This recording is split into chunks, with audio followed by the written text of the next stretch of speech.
The tension was palpable, cameras flashed. President Trump, facing a room full of U.S. governors, pointed a finger at Maine Governor Janet Mills.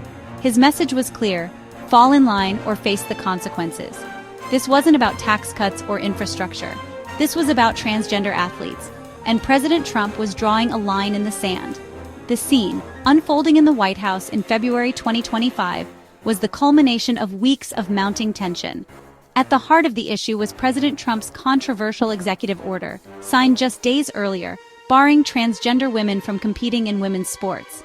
The order, immediately condemned by LGBTQ+ advocates and several states, set the stage for a showdown between state and federal authority. Governor Mills, a staunch Democrat, became the face of the resistance.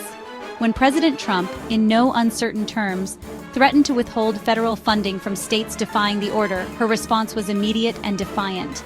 "Maine will not be intimidated," she declared, her voice echoing through the room. "We'll see you in court." The room erupted. The president, visibly angered by Governor Mills's challenge, retorted with a threat of his own: "Enjoy your life after governor, because I don't think you'll be in elected politics." The message was clear. This wasn't just about sports. It was about power, ideology, and the future of transgender rights in America.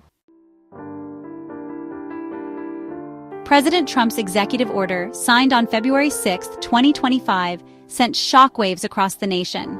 The order, citing fairness and protecting women's sports, effectively banned transgender women from competing in female sports categories at all levels, from high school to professional leagues. The order, however, went beyond simply barring participation. It also threatened to withhold federal funding from any educational institution that refused to comply. The order was immediately met with widespread condemnation from LGBTQ+ advocacy groups, who denounced it as discriminatory and unconstitutional. The American Civil Liberties Union, ACLU, vowed to challenge the order in court, arguing that it violated the Equal Protection Clause of the 14th Amendment. Several legal scholars echoed this sentiment, arguing that the order lacked any legal basis and amounted to political grandstanding. The order also ignited a firestorm of debate about the role of transgender athletes in sports. Supporters of the order argued that it was necessary to ensure a level playing field, claiming that transgender women had an unfair advantage over cisgender women. Opponents, however, countered that such arguments were based on prejudice and misinformation, emphasizing that transgender women were women and deserved the same opportunities as their cisgender peers. Governor Mills, undeterred by President Trump's threats, remained steadfast in her opposition to the executive order. In the days following the White House confrontation, she rallied her fellow governors, urging them to stand up for transgender rights and defy the order. Maine, she declared, would not be bullied into discriminating against its own citizens. True to her word, Governor Mills announced that Maine would be joining a growing coalition of states preparing to file a lawsuit against the Trump administration. The lawsuit, spearheaded by California and Minnesota, would challenge the legality of the executive order and seek to block its implementation. Governor Mills, in a press conference, vowed to fight tooth and nail to protect the rights of transgender athletes in Maine. Maine's defiance of the executive order was not merely symbolic. The state, under Governor Mills' leadership, had already taken concrete steps to ensure the inclusion of transgender athletes in its schools.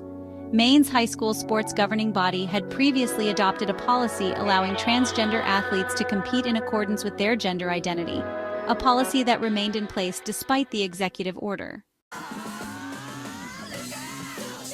The clash between President Trump and Governor Mills over transgender athletes was not an isolated incident.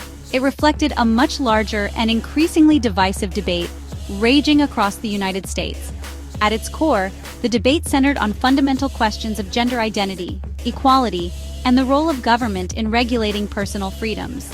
On one side of the debate were those who supported President Trump's executive order, arguing that it was necessary to protect the integrity of women's sports and ensure a level playing field for cisgender female athletes. They argued that allowing transgender women to compete in women's sports gave them an unfair advantage and threatened to undermine the progress women had made in athletics. On the other side of the debate were those who condemned the executive order as discriminatory and harmful. They argued that transgender women were women and deserved the same rights and opportunities as their cisgender peers, including the right to participate in sports in accordance with their gender identity. They pointed out that there was no scientific evidence to support the claim that transgender women had an unfair advantage in sports, and argued that the executive order was based on prejudice and misinformation.